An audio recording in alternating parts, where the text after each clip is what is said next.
Commander Jake Morrison stood at the big window on the Earth Defense Station. He watched a strange ship come closer through space. The ship was not like any human ship. It was long and dark with sharp edges that looked like weapons. This ship belonged to the Deathworld Alliance. Jake had been waiting for this moment for many months. Earth wanted to join the Alliance very badly. The Alliance was a group of alien species from the most dangerous planets in the galaxy. They were strong and tough. They had survived on worlds that would kill most living things in minutes. But the Alliance did not think Earth was good enough. They thought humans were too soft and weak. They thought Earth was just another easy planet with nice weather and gentle creatures. Dr. Lisa Carter walked up to Jake. She was Earth's best expert on alien life. She carried a tablet with information about the visitors. "They still don't believe we belong with them," she said. "Look at where they come from." She showed Jake pictures of the alien homeworlds. Korath Prime was a world of heavy gravity and sharp rocks. At gravity there was 12 times stronger than Earth's gravity. Normal humans would be crushed flat just by standing on that world. Vextai was a storm world. Lightning struck the ground every few seconds. Rain fell down like acid and burned through metal. The winds were so strong they could throw buildings around like toys. Jikalon was even worse. The air itself was poison. The plants ate meat. The ground was covered in chemicals that would melt skin off bones. "These aliens grew up on worlds like this," Lisa said. "They think Earth is a soft garden world. They think we humans have never faced real danger." Jake looked at the alien ship again. It was almost at the docking port now. "They're about to learn how wrong they are," he said. The Alliance had finally agreed to send a small team to Earth. They would look at the planet and decide if humans were tough enough to join them. The team had 3 members. General Faxmer came from Korath Prime. He was the leader of the group. He stood 8 feet tall and had 4 arms. His skin was like armor made of thick plates. He was a warrior who had fought in battles across the galaxy. Scout Commander Velva came from Vextai. She was fast and thin. Her skin was clear like glass, and electricity ran through her body. She could move so quickly that most creatures could not even see her. Science Officer Krizak came from Jekalon. He was covered in thick scales that protected him from poison. He had studied dangerous life forms on 100 different worlds. These 3 aliens were some of the toughest beings in the galaxy. They had come to Earth to test if humans were strong enough to join their club. Captain Ben Rodriguez was waiting for them at the docking port. He was a former Marine who had fought in wars on 3 different continents. He was calm and strong. Next to him stood Dr. Amy Walsh. She was a survival expert who had lived in the most dangerous places on Earth. "Are you ready for this?" Amy asked Ben. "I've been ready my whole life," Ben replied. "These aliens think they know what tough means, but they've never been to Earth." The airlock opened with a hiss. The 3 aliens walked out onto the station. General Faxmer had to duck to fit through the doorway. His forearms moved as he looked around the station. His eyes were like black stones. Scout Commander Velva moved like lightning. One moment, she was by the airlock. The next, she was across the room. Electricity danced across her skin as she studied the humans. Science Officer Krizak sniffed the air. He was testing for dangers and poisons. His scales made soft clicking sounds as he moved. "Welcome to Earth Defense Station," Captain Rodriguez said. "I'm Captain Ben Rodriguez. This is Dr. Amy Walsh. We're honored to have you here." General Faxmer looked down at the humans. His voice was deep and rough like grinding stones. "Your world looks pleasant from space," he said. "Too pleasant. The Alliance only accepts members who have been made strong by surviving real danger." "We understand your concerns," Ben replied. That's why we want to invite you to visit Earth. We want to show you what our world is really like." The three aliens looked at each other. They spoke in their own languages for a moment. Then Veltha spoke. Her voice was like wind through metal. "We will accept your invitation, but we warn you. We have high standards. If your world is as soft as it looks, we will leave immediately." "Fair enough," Amy said. "But I think you might be surprised." They moved to the station's main meeting room. The walls were covered with pictures of Earth. There were mountains and oceans and forests. To the aliens, it all looked very peaceful and safe. Krizak pointed at a picture of a beach. "This looks like a vacation spot. Where is the danger?" "Where? Are the predators?" Amy smiled. "Oh, there are plenty of predators. You just can't see them in these pictures." "Impossible," Vaxmer said. "We have studied your world from space. We see no active volcanoes, no acid storms, no toxic atmosphere. How can such a world create strong warriors?" Ben and Amy looked at each other. They had planned this moment carefully. "General," Ben said, "would you like to take a trip to our surface? We have some places we'd like to show you." "Very well," Vaxmer replied. "But do not waste our time. With gardens and gentle creatures. Show us your worst." "Oh, we will," Amy promised. "We'll start with Australia." The aliens had no idea what Australia was. They thought it was just another pleasant place with nice weather. They were about to learn that Earth had many secrets. And some of those secrets had teeth as they prepared to leave the station. Jake Morrison watched from the observation deck. "Good luck," he whispered. "You're going to need it." But he was not talking to the humans. He was talking to the aliens. They thought they were the tough ones. They thought they knew what danger looked like. They were about to discover that Earth was not just another world. It was a world that had been trying to kill everything on it for millions of years. And humans were the creatures that had not only survived, but had learned to fight back. The real test was about to begin. The shuttle landed on Earth with a soft bump. The three aliens looked out the windows at the Australian desert.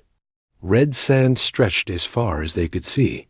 The sun was bright and hot in the blue sky. "This is your dangerous world?" General Vaxmer asked. He sounded disappointed. "It looks like a vacation spot." Rick Thompson was waiting for them near the landing site. He was a survival instructor who had lived in the desert for 20 years. His skin was brown from the sun, and his hands were tough like leather. "Welcome to the Outback, mates," Rick said with a big smile. "Hope you brought plenty of water." The aliens climbed out of the shuttle. General Vaxmer's heavy feet made deep prints in the sand. Scout Commander Veltha moved quickly around the area, checking for threats. Science Officer Krizak tested the air with his tongue. "The temperature is only 45 degrees, Krizak reported. "This is cool weather for us." "The air is clean," Veltha added. "No poison gases, no acid content." "Dessert?" Vaxmer laughed. "Our children train in places that would turn your bones to dust." "This is nothing." Rick's smile got bigger. "Oh, this is just the beginning. Let me show you some of our local wildlife." He walked over to a large rock and carefully lifted it up. Underneath was a small brown spider. It was only about the size of a coin, but it moved very fast. "This little guy is called a funnel web spider," Rick said. "One bite from him and you'll be dead in 15 minutes. The poison attacks your nervous system. First you can't breathe, then your heart stops."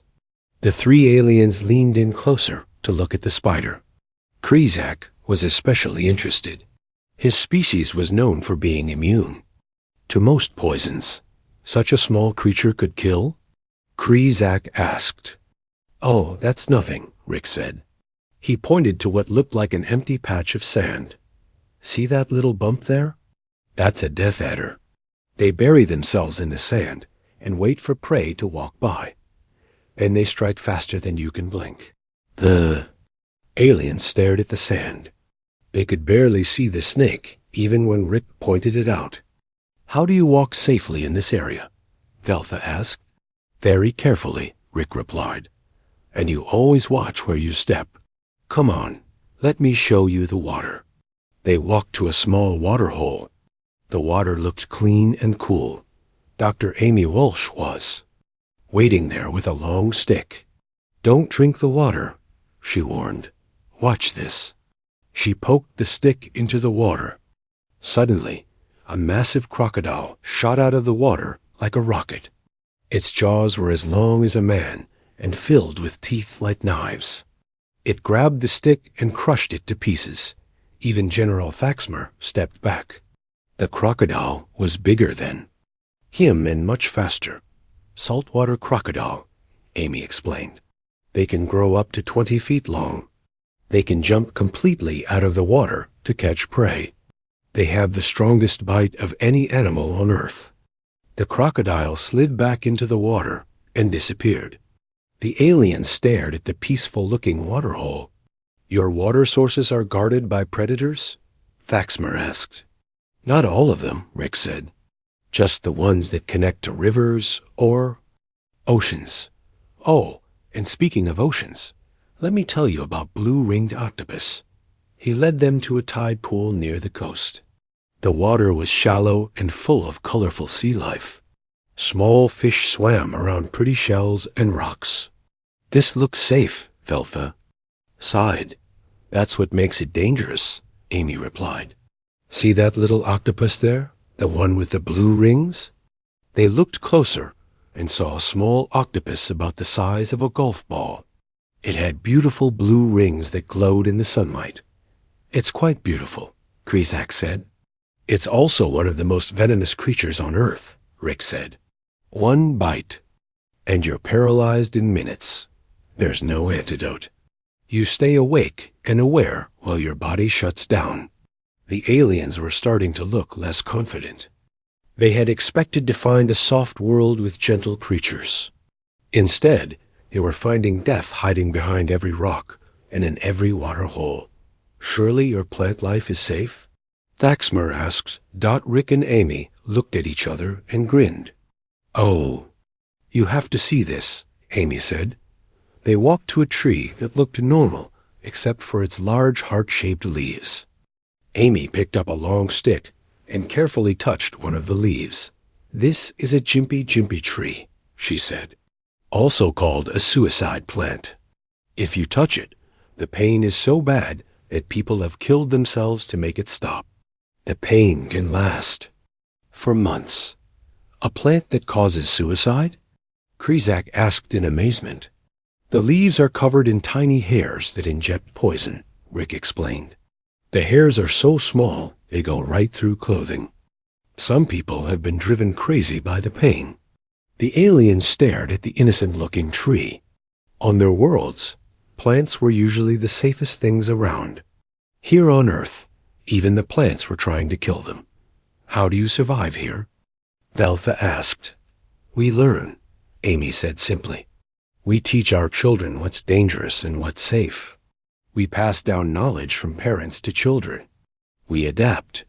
But surely there are safe places," Thaxmer insisted. "Places where your young can grow without constant threat?" Rick laughed. "You mean like the cities? Tomorrow we'll show you Sydney. That should be fun." As the day went on, the aliens saw more of Earth's dangers. They learned about box jellyfish. That could kill with a single touch. They saw pictures of great white sharks that were living eating machines. They heard about tiny ticks that could make you allergic to meat by evening. The three aliens were sitting around a campfire, looking very thoughtful. The desert around them was full of sounds, things moving in the darkness. Hunters and prey in an endless dance of survival. "Your world is more dangerous than we expected," Veltha admitted. "But surely your civilization provides safety? Your cities must be protected from these threats." Captain Rodriguez smiled as he joined them by the fire. "Oh, the cities have their own dangers. Different ones, but just as deadly. What do you mean? Krizak asked. Well, there's crime for one thing, Rodriguez said. Humans fighting other humans. Then there's pollution, disease, accidents, fires, building collapses, traffic accidents. Traffic. Accidents? Thaxmer asked. Humans travel in metal boxes at high speed, Rodriguez explained. Sometimes they crash. About 1 million people die in traffic accidents every year on Earth. The aliens sat in stunned silence. Their species had mastered space travel, but they still used safe, slow transportation on their home worlds. 1 million deaths per year. From transportation? Veltha whispered. That's just cars, Rodriguez said. That doesn't count planes, trains, boats, or motorcycles. And you continue to use this dangerous transportation? Thaxmer asked. Of course, Rodriguez replied. It's how we get around. We accept the risk because the benefits are worth it. The aliens looked at each other. They were beginning to understand that humans had a very different relationship with danger than most species. Tomorrow, Amy said, we'll show you how 8 billion humans live together on this planet. You think the wildlife is dangerous? Wait until you see what we do to each other. The 3 aliens went to sleep that night with a lot to think about. They had come to Earth expecting to find a soft, safe world.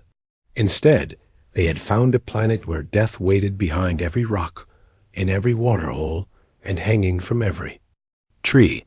But the humans seemed to take it all in stride. They lived with these dangers every day and called it normal. The aliens were starting to wonder if they had seriously underestimated Earth and its inhabitants. The next morning, the aliens found themselves in the middle of a huge human city. Buildings reached up toward the sky like metal mountains. Cars and trucks roared down streets filled with noise and smoke. Millions of humans moved through the streets like rivers of people. Police Sergeant Maria Santos was their guide. She had worked in the city for 15 years and had seen everything. She was small but tough, with scars on her hands from old fights. Welcome to Detroit, she said as they walked down a busy street. This is what we call urban living. General Thaxmer had to duck under signs and power lines. His 4 arms moved nervously as humans pushed past him on the sidewalk. On his home world, there was plenty of space. Here, humans were packed together like insects in a hive. Why do you live so close together? He asked. This seems very stressful. 8 billion. People have to live somewhere, Maria replied. We build up instead of out. We share space because we have to.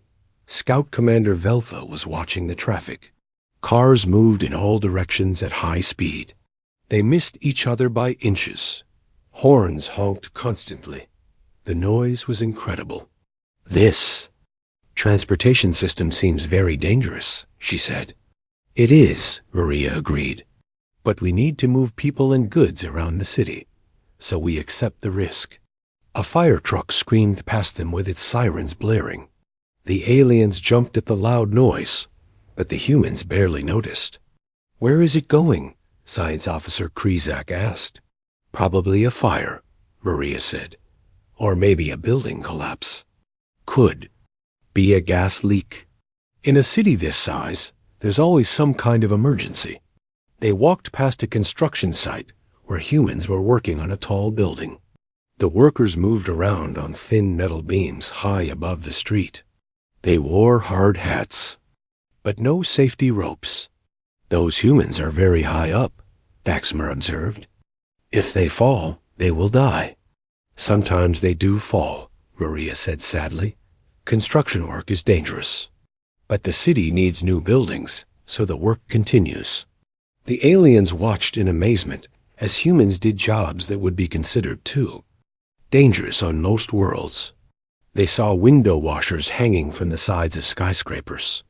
They saw electricians working with deadly power lines. They saw miners going deep underground where cave-ins could happen at any moment. Your species deliberately chooses dangerous work, Veltha asked. Someone has to do it, Maria replied. We need electricity. We need buildings. We need resources. From underground, so some humans take the dangerous jobs. They visited a subway station where thousands of humans packed into metal trains. The trains moved through dark tunnels at high speed. If something went wrong, there would be no escape. This underground transportation seems very risky, Krizak said. It is, Maria agreed. But it moves millions of people every day. Without it, the city would stop working. The aliens noticed that many humans looked tired and stressed. They worked long hours in difficult conditions. They breathed polluted air and drank water that had been cleaned with chemicals. Your species seems to suffer in these conditions, Daxmer said. We adapt, Maria replied. Humans are very good at adapting. We can live almost anywhere and do almost anything. They visited a hospital where Dr. Karan Lai was working. She was a trauma surgeon who saved people's lives every day. She showed them the emergency room where humans came in with terrible injuries. We see everything here, Dr. Lee said. Car accidents, falls, fights, shootings, fires, explosions. The city is full of ways to get hurt. The aliens watched as doctors worked on patients who had been badly injured. They saw humans who had survived, things that would kill most alien species. Your medical procedures are very aggressive, Krizak observed. We have to be, Dr. Lee replied. When someone is dying, we do whatever it takes to save them. We cut them open, we replace their organs, we restart their hearts. She showed them a room where humans were waiting to give blood. They were donating part of their own life, forced to help strangers. Your species gives parts of themselves to others? Veltha asked in amazement. All the time, Dr. Lee said. We donate blood, organs, bone marrow, skin. A human can live with one kidney, one lung, part of a liver. We routinely sacrifice parts of ourselves to save others. The aliens had never seen anything like it. On their worlds, such sacrifice is only done in the most extreme situations. Here on Earth, it was normal. They visited a fire station where firefighters were preparing for their next call. Captain Joe Martinez showed them the equipment used to fight fires in tall buildings. We run into burning buildings while everyone else runs out, he said. It's our job to save people and property. You deliberately enter structures that are being destroyed by fire? Daxmer asked. Every day, Martinez replied. Someone has to do it. People are trapped in there. We can't just let them die. The aliens watched as firefighters practiced their skills. They climbed tall ladders, broke through walls, and carried heavy equipment into dangerous situations. How many firefighters die each year? Krizak asked. Too many, Martinez said quietly. But we keep doing the job, because the alternative is letting people burn.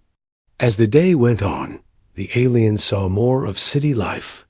They visited a police station, where officers dealt with crime and violence. They saw a school where children learned in crowded classrooms with limited resources. They watched traffic controllers manage the flow of vehicles through dangerous intersections. Your entire civilization seems to be built on accepting risk, Veltha observed. That's one way to look at it, Maria said. We prefer to think of it as problem-solving. Earth throws challenges at us, so we find ways to overcome them. They visited a factory where humans worked with dangerous machinery. The noise was incredible, and the air was full of chemicals. But the humans worked steadily, making products that other humans needed. This environment would be considered toxic on most worlds, Krizak said. We have safety rules, Maria replied. We try to make it as safe as possible, but some jobs are just dangerous. We do them anyway because they need to be done. The aliens saw homeless humans living on the streets. They saw poor humans struggling. to find food and shelter. They saw rich humans living in luxury while others suffered. Your species seems to treat each other badly, Thaxmer said. Sometimes we do, Maria admitted. We're not perfect, but we're working on it. We try to help each other when we can. They visited a soup kitchen where volunteers fed hungry people. They saw a shelter where homeless humans could sleep safely. They watched as humans helped other humans, even when they had very little themselves. Your species is very contradictory, Veltha said. You fight each other, but you also help each other. That's what makes us human, Maria replied. As evening came, the aliens found themselves on the roof of a tall building. They looked out over the city as millions of lights came on. The city never slept. There was always movement, always activity, always humans working to keep their civilization running. This is incredible, Krizak said. You have created a massive organism made of buildings and machines and humans. And it works, Maria said proudly. Despite all the dangers and problems, it works. Millions of people live here. They have jobs, families, dreams. They build things and create art and solve problems. General Thaxmer was quiet for a long time. Finally, he spoke. Your species has created something we have never seen before.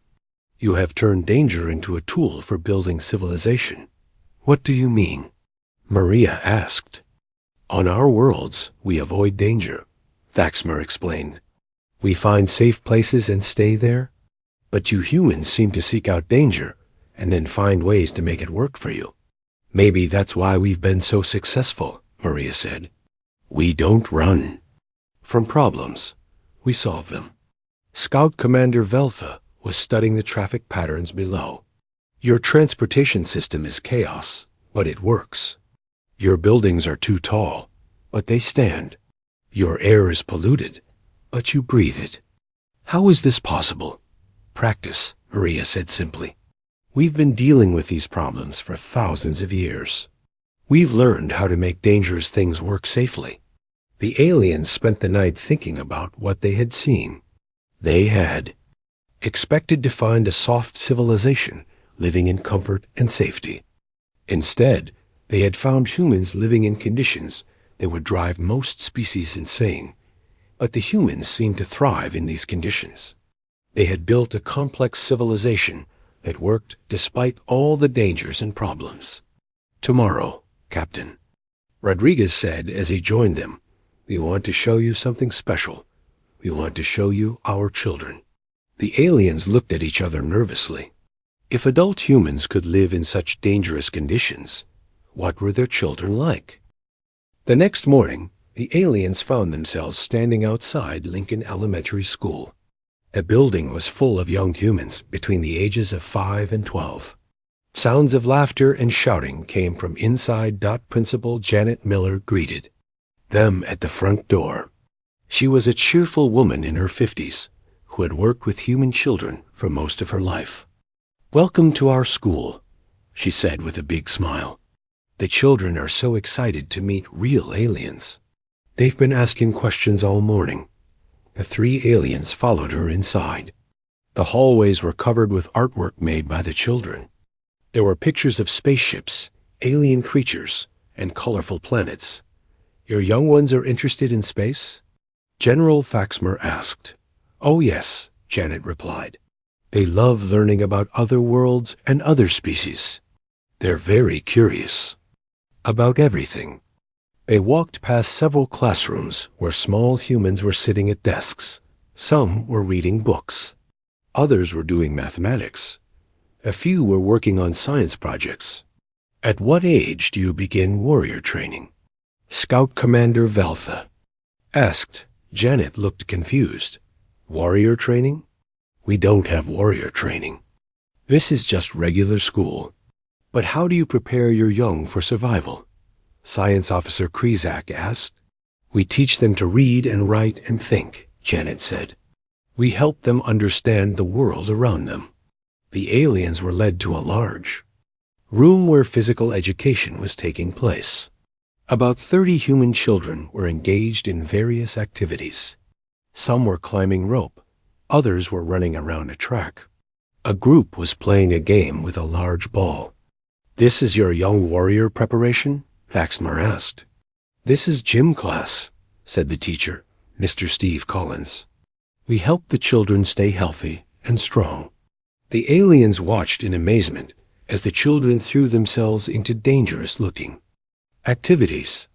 They climbed up ropes that were 20 feet high. They ran at full speed around sharp corners. They jumped over obstacles that could cause serious injury. "Are these activities not dangerous for such small beings?"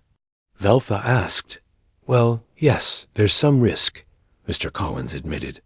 "But children need to develop their physical skills. They need to learn what their bodies can do." As they watched, a small girl named Emma Peterson was climbing the rope. She was about 7 years old and weighed maybe 50 pounds. She climbed up almost to the ceiling, then started to come down. Suddenly, she lost her grip and fell. The aliens gasped. The fall was at least 10 feet. On most worlds, such a fall would seriously injure or kill a young creature. But Emma hit the mat, rolled over, and immediately got back up. "I'm okay," she called out cheerfully. "Can I try again?" She had a small scrape on her knee that was bleeding slightly, but she acted like nothing had happened. "Your young ones are remarkably durable," Krizak observed. "Kids are tougher than they look," Mr. Collins said. "They bounce back from things that would hurt adults." The aliens watched as more children took risks that would terrify most adult aliens. They saw kids hanging upside down from metal bars. They watched them jump from platform to platform like they were flying. They observed them playing a game called dodgeball, where they deliberately threw balls at each other. "This game involves attacking each other with projectiles?" Thaxmer asked. "It's just for fun," Mr. Collins replied. "It teaches them to move quickly and think fast." The aliens noticed that the children seemed to enjoy the danger. They laughed when they fell down. They cheered when they succeeded at difficult tasks. They helped each other when someone got hurt. "Your young ones seem to seek out dangerous activities," Veltha said. "That's how children learn," Mr. Collins explained. "They test their limits.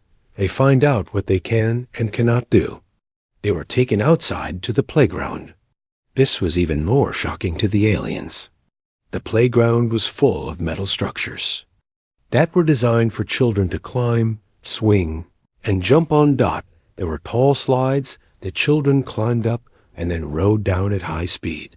There were monkey bars that required children to hang by their arms 20 feet above the ground. There was a spinning device that made children dizzy and often threw them off onto the ground. "This equipment seems designed to injure your young," Krizak said. "It's designed to challenge them," Principal Miller replied. "Children need to take risks to develop properly." The aliens watched as a group of 6-year-olds played on the equipment. They saw children fall, get up, and try again. They saw them help each other reach difficult areas. They saw them invent new games that were even more dangerous than the equipment was designed for. One boy named Bobby Martinez had climbed to the very top of the jungle gym. He was at least 12 feet off the ground. Instead of climbing down safely, he decided to jump. "Stop," Veltha called out. "That fall will injure you." But Bobby had already jumped. He landed hard on the sand and rolled. For a moment he lay still. The aliens were sure he was seriously hurt. Then Bobby sat up and grinned. "That was awesome," he said. "Did you see how far I jumped? Are you not injured?" Thaxmer asked. "No, I'm fine," Bobby replied. "I've jumped from higher places than that." The aliens could not believe what they were seeing. These small humans were doing things that would hospitalize adult members of most species. And they were doing it for fun. They visited a classroom where science teacher Miss Helen Davis was showing children how to do experiments. The experiments involved fire, chemicals, and sharp tools. You allow your young to handle dangerous materials? Krizak asked. How else will they learn? Miss Davis replied. We teach them to be careful, but they need hands-on experience. The aliens watched as 10-year-old children mixed chemicals that could burn skin. They used sharp knives to cut materials. They worked with electrical equipment that could give them shocks. Last year, a student built a working rocket engine for the key. Science fair, Miss Davis said proudly. We had to move the demonstration outside because of the fire hazard. A child built a rocket engine? Thaxmer asked in amazement. Oh yes, very impressive work, Miss Davis replied. Of course, we had to help him understand the safety requirements. The aliens visited the school cafeteria where children ate lunch. They watched as the children ate foods that would be considered dangerous on most worlds. There were foods that were very hot and could burn mouths. There were foods that were very cold and could damage teeth. There were foods that were very spicy and could cause pain. Your young ones consume dangerous substances? Veltha asked. They're building up their tolerance, said the cafeteria manager, Mrs. Ruth Johnson. Human children can eat almost anything. Their digestive systems are very adaptable. The aliens watched as children traded foods and dared each other to try new things. They saw kids eating combinations that would make adult aliens sick. On my world, we feed our young only the safest, most nutritious foods, Krizak said. We try to give them good nutrition too, Mrs. Johnson replied. But we also let them explore different tastes and textures. It's part of growing up. They visited the school nurse's office, where Nurse Patricia Kelly was treating injured children. There were kids with cut fingers, bruised knees, and bumped heads. Do you have many injuries? Veltha asked. Every day, Nurse Kelly replied. Children are always getting hurt. It's normal. And their parents accept this? Thaxmer asked. Of course, Nurse Kelly said. Getting hurt is part of childhood. It's how children learn to be careful. The aliens watched as injured children were treated and sent back to class. None of them seemed very upset about their injuries. They treated cuts and bruises like normal parts of life. Your young ones do not fear injury? Krizak asked. They're resilient, Nurse Kelly explained. Human children heal quickly, and they don't let minor injuries stop them from playing and learning. As the day ended, the aliens sat in the principal's office trying to understand what they had seen. The human children were tougher than most. Adult aliens. They took risks that would terrify trained warriors. They recovered from injuries that would disable most species. Your young ones are remarkable, Thaxmer said finally. They are stronger and braver than many of our adult warriors. They're just kids being kids, Principal Miller replied. This is normal behavior for human children. Normal? Veltha asked. On Vextai, we must protect our young from the storm winds until they reach full maturity. Here, your young ones seem to create their own storms. Children need challenges, Principal Miller explained. If we protect them too much, they don't develop properly. They need to test themselves and learn their limits. The aliens realized that human children were being trained for survival from birth. Every game, every activity, every lesson was preparing them for life on the most dangerous planet in the galaxy. Your educational system is actually a warrior training program, Krizak said with amazement. We just call it growing up, Principal Miller replied as they left the school. The aliens had a new understanding of human strength. It wasn't just that humans were tough. It was that they were raised to be tough from the moment they could walk. Tomorrow, Captain Rodriguez said, we want to show you how humans respond to natural disasters. We want you to see what happens when Earth tries to destroy us. The aliens looked at each other nervously. If human children were this tough, what would they see when the planet itself attacked? They were about to find out that human children were just the beginning. The real test of human strength came when Earth itself tried to kill them. And somehow, the human on their final day, the aliens were taken to the Gulf Coast, where a massive hurricane was approaching. The storm was huge, with winds over 100 miles per hour. It could destroy entire cities. Most species would evacuate their population and wait for the storm to pass. But the humans were doing something completely different. They were running toward the danger. Emergency Coordinator Frank Peters was in charge of the crisis response. He stood in a command center, filled with screens and radios. Dozens of humans worked around him, tracking the storm and coordinating rescue efforts. "Welcome to hurricane season," Frank said without looking up from his computers. "We've got a Category 4 storm heading straight for us. Should make landfall in about 6 hours. The three aliens stared at the satellite images of the storm. It was enormous, covering hundreds of miles. The eye of the storm was like a giant whirlpool of destruction. "Surely you will evacuate your population?" General Faxmar asked. "Some people evacuate," Frank replied, "but many stay. And we have teams going into the storm to help with rescue operations." "You send people into the storm?" Scout Commander Veltha asked in shock. "Of course," Frank said. "People get trapped. Buildings collapse. Trees fall. Someone has to go in and get them out." The aliens watched the preparation with amazement. Rescue teams were loading boats and helicopters. Medical teams were preparing field hospitals. Engineers were getting ready to repair power lines in the middle of the storm. "This is madness," Science Officer Krizak said. "You should wait until the storm passes." "Can't wait," Frank replied. "People die if we wait. Every minute counts in a rescue operation." They watched as weather teams prepared to fly aircraft directly into the hurricane.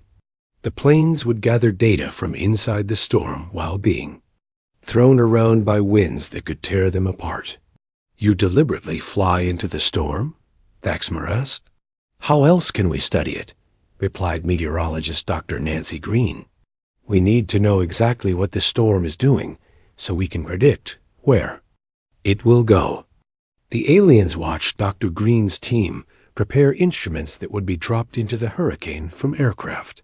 The instruments would measure wind speed, air pressure, and temperature while being destroyed by the storm.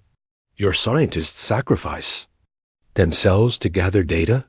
Veltha asked. "We try not to get killed," Dr. Green said with a smile. "But sometimes science requires taking risks." As the storm approached, the aliens saw something they had never seen before.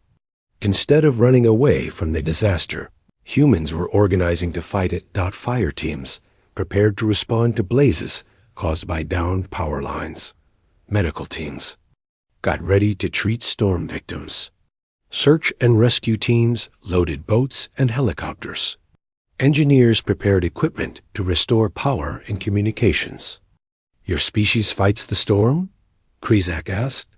"We fight the effects of the storm," Frank explained. "We can't stop a hurricane, but we can minimize the damage it does." The aliens watched as the first rescue teams headed out into the storm. Helicopters flew through dangerous winds to reach people trapped on rooftops. Boats navigated flooded streets to evacuate families. Ground teams used chainsaws to clear fallen trees from roads. "They're risking their lives for strangers," Faxmar observed.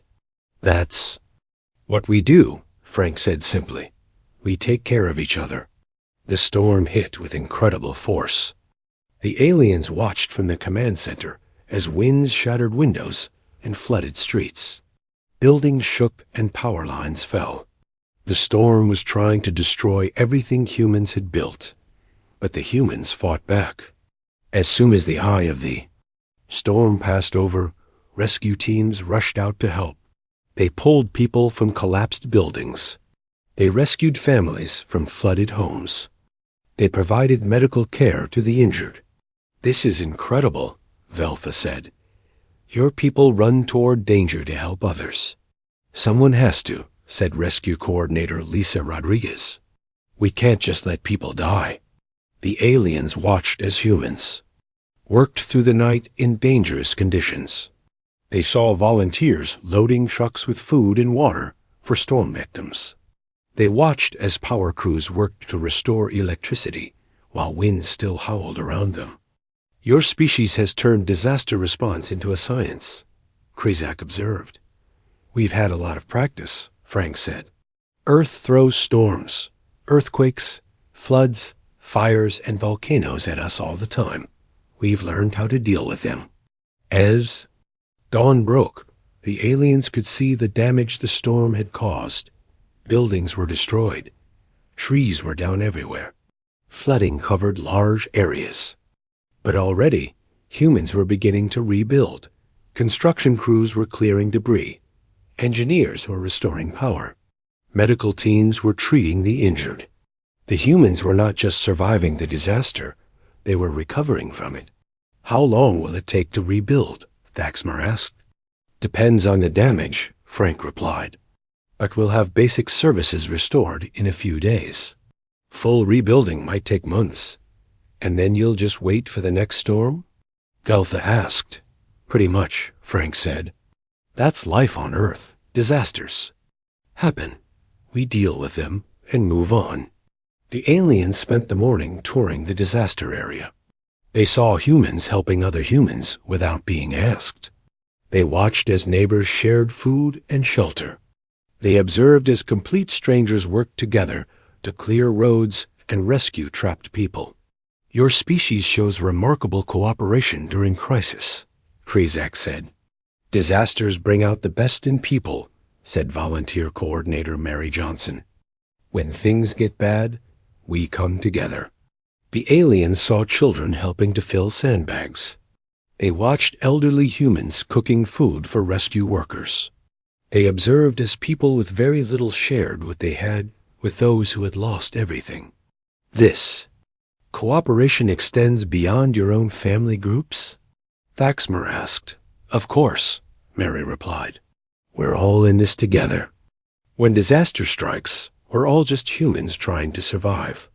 As the day ended, the three aliens found themselves back at the command center. The immediate crisis was over, but recovery would continue for months. The humans were already planning for the next disaster. We need to upgrade the seawalls, Frank was saying to his team, and we should improve the early warning system.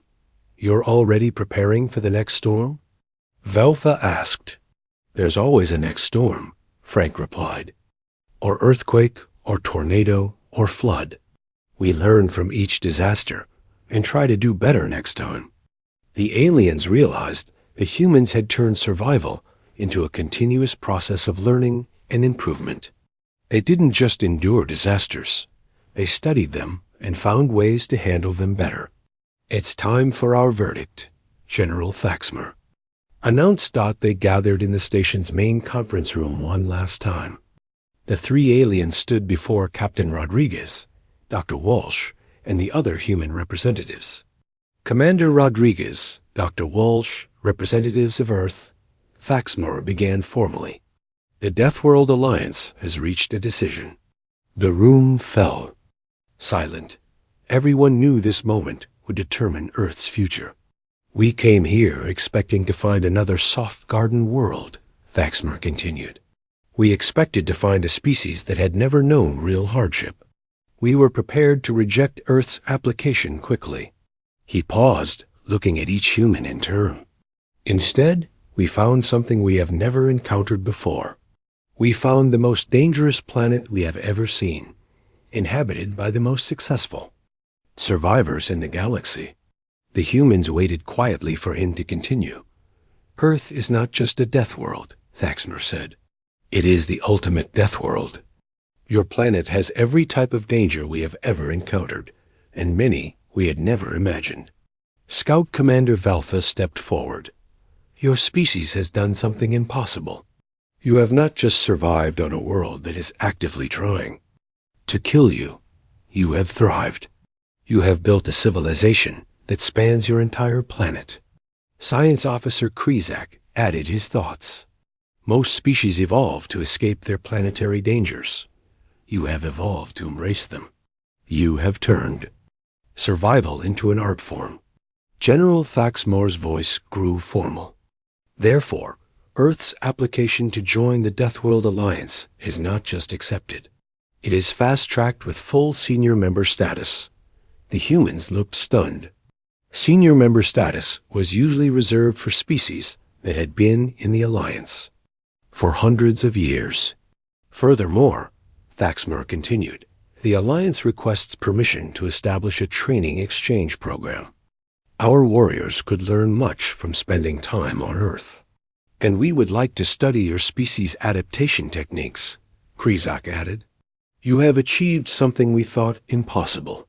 You have made peace with a world that wants to destroy. You, Captain Rodriguez, found his voice. We're honored by your decision, and we welcome the opportunity to share our world with your people. Just remember, Dr. Walsh added with a smile, Earth can be dangerous. Make sure your people are prepared. The three aliens looked at each other and laughed. It was the first time the humans had heard them laugh. Dr. Walsh, Thaxmore said, after what we have seen, I think it is our people who should be afraid of. Yours. As the alien delegation prepared to leave, they sent their final report to the Alliance Council. The M.